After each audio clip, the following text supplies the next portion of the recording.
านมาบอกเคยลำย้อนมาแห่งจึงมาหอรับฝากทำนองของหลานไว้ดวงกลางใจ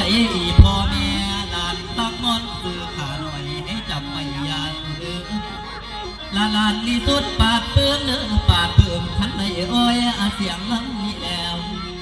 สิ่งสำคัญเสียงตบมือที่ส่งมาให้หลานอ้อยแล้วฟังค่อยๆไปเลือกทางผลงานหลานอันเดิมไม่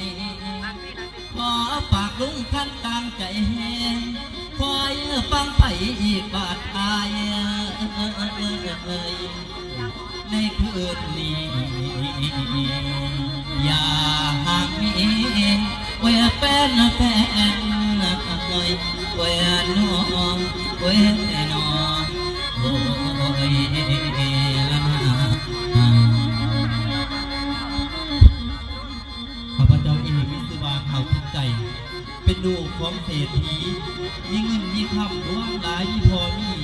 แม่มีเอื่อยตั้งกระสางมานี่จะขึ้นไปคล้องเงิน